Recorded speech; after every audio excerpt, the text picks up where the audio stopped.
আসসালামু আলাইকুম। সকলকে আমন্ত্রণ আনন্দ টিভি সংবাদে। আপনাদের সঙ্গে আছি আমি সুমাইয়া আজাদ। আবারও দেশের খবর।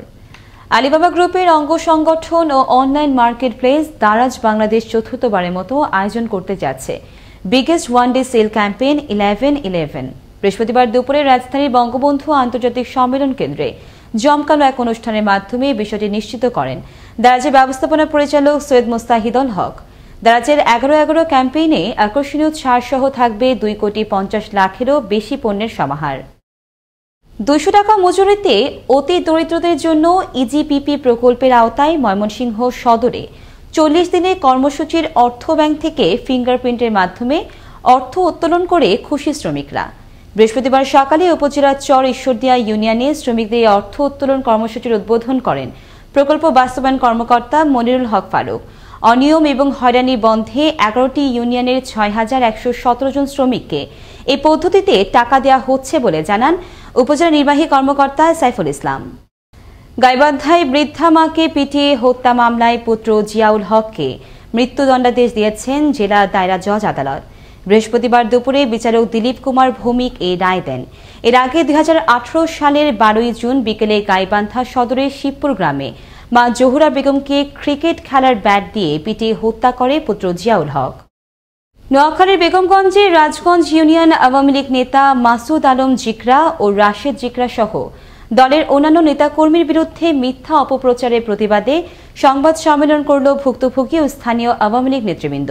বৃহস্পতিবার সকালে নোয়াখালী টিভি সাংবাদিক ফোরামের কার্যালয়ে অনুষ্ঠিত সংবাদ সম্মেলনে অভিযুক্ত মোস্তাফিজুর রহমান সেলিমের বিচার দাবি করেন বক্তারা। দেখছেন আনন্দ টিভি সংবাদ, সঙ্গে আছে সুমাইয়া আজাদ। রংপুরের পীরগাছার তাতনিয়া মধ্যপাড়া গ্রামে রওশনারা নামের এক মা তার 22 দিনের শিশু সন্তানকে অভাবের তাড়নায় বিক্রি করে দেয়। এই সংবাদ আনন্দ টিভিতে প্রচারিত হওয়ার 2 দিনের মধ্যে রংপুর জেলা প্রশাসনের সহায়তায় দিনাজপুর থেকে শিশুটিকে উদ্ধার করে পুলিশ। পরে পরিবারটিকে উপজেলা প্রশাসনের পক্ষ থেকে দেয়া হয় নগদ অর্থ ও খাদ্য সহায়তা সামগ্রী।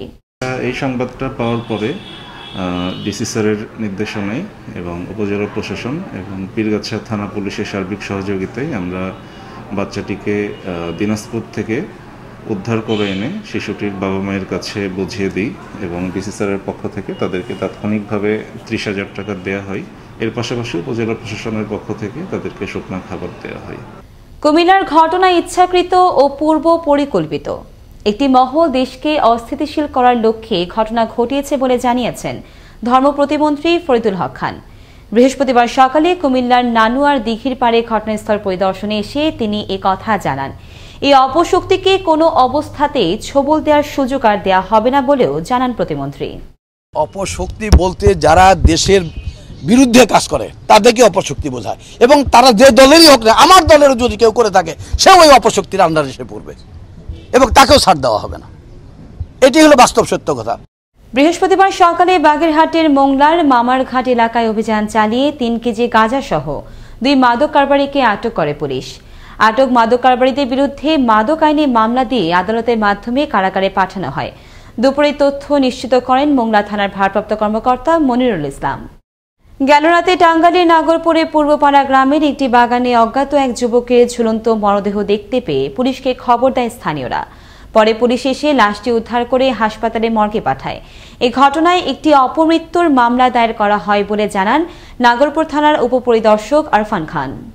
মানিকগঞ্জের শিবালয়ের পাটুরিয়া ঘাটে ডুবে যাওয়া ফেরিটি এখনও উদ্ধার করা সম্ভব হয়নি। উদ্ধার কাজ অব্যাহত রেখেছে নৌবাহিনী ও ফায়ার সার্ভিসের বিভিন্ন ইউনিট। উদ্ধারকারী জাহাজ হামজা দিয়ে এ পর্যন্ত 3টি ট্রাক ও একটি মোটরসাইকেল উদ্ধার করা হয়। বৃহস্পতিবার সকালেও পাটুরিয়া ঘাটের অদূরে নদীর কিনারায় 5টি কাভার্ড ভ্যান ভাসতে দেখা যায়। এদিকে জেলা প্রশাসনের পক্ষ থেকে অতিরিক্ত জেলা ম্যাজিস্ট্রেট সানোয়ারুল হককে আহ্বায়ক করে গঠন করা হয় 4 সদস্যের একটি তদন্ত দল। ময়মনসিংহের ভালুকা উপজেলা আওয়ামী লীগের বর্ধিত সভাকে ঘিরে অনুষ্ঠিত হয় নেতাকর্মীদের এক শোডাউন। বৃহস্পতিবার সকালে উপজেলার একটি কমিউনিটি সেন্টারে উপজেলা আওয়ামী লীগের ভারপ্রাপ্ত সভাপতি শওকত আলীর সভাপতিত্বে বক্তব্য প্রদান করেন স্থানীয় সংসদ সদস্য কাজিমউদ্দিন আহমেদ ধনু এবং মনিরা সুলতানা মনি সহ জেলা আওয়ামী লীগের নেতৃবৃন্দ। পাবনার ঈশ্বরদী নতুন ঘাট যেন এক টুকরো রাশিয়া। এখানকার শপিং মল, বিপণী বিতান, রেস্তোরাঁ ও ফলের দোকান, এমনকি কাঁচা বাজার সহ সব জায়গাতেই রাশিয়ান নাগরিকদের পদচারণা।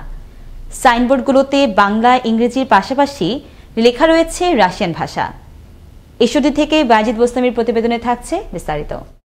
রূপপুর পারমাণবিক প্রকল্পে প্রায় ৫,০০০-এর বেশি রাশিয়ান বিশেষজ্ঞ প্রকৌশলী ও কর্মকর্তারা কাজ করছেন। ঈশ্বরদীর নতুনহাট এলাকায় প্রকল্পে কর্মরত এসব বিদেশি নাগরিকদের জন্য নির্মাণ করা হয়েছে বহুতল ভবন। এই আবাসিক এলাকাকে কেন্দ্র করে এখানে গড়ে উঠেছে বিভিন্ন ব্যবসা প্রতিষ্ঠান। সেখানে বাংলার পাশাপাশি চলছে রাশিয়ান ভাষার প্রচলন। শপিং মল, বিপণী বিতান, রেস্তোরাঁ, সেলুন সহ সব দোকানপাটের সাইনবোর্ডে বাংলার পাশাপাশি লেখা রাশিয়ান ভাষা। কয়েক বছরের মধ্যেই এখানকার ব্যবসা প্রতিষ্ঠানের মালিক, শ্রমিক কর্মচারীরাও শিখে নিয়েছেন এ ভাষা। পারমাণবিক বিদ্যুৎ কেন্দ্রের যারা কর্মচারী আছে, কর্মকর্তা আছে, তারা এখানে থাকে রাশিয়ান।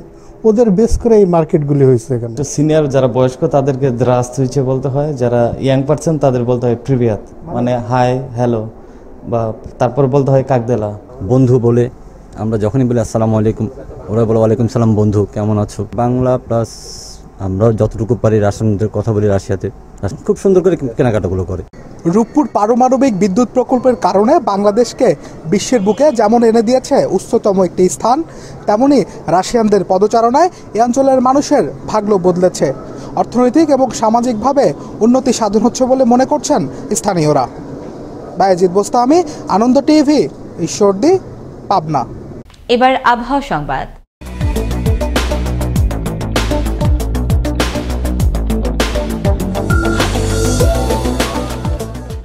বৃহস্পতিবার সকাল ৯টা থেকে পরবর্তী ২৪ ঘন্টার আবহাওয়ার পূর্বাভাসে বলা হয়েছে, খুলনা ও বরিশাল বিভাগের কিছু কিছু জায়গায় এবং ঢাকা, চট্টগ্রাম ও সিলেট বিভাগের ২-১ জায়গায় অস্থায়ীভাবে দমকা হাওয়া সহ বৃষ্টি বা বজ্রসহ বৃষ্টি হতে পারে।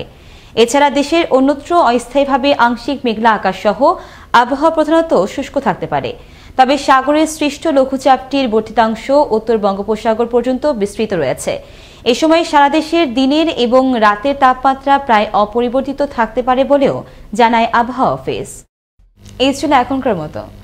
আনন্দ টিভির সংবাদ দেখুন প্রতিদিন বিকেল ৫টা ৩০ মিনিট এবং রাত ৯টা ৩০ মিনিটে। আনন্দ টিভির সঙ্গে থাকার জন্য সকলকে ধন্যবাদ।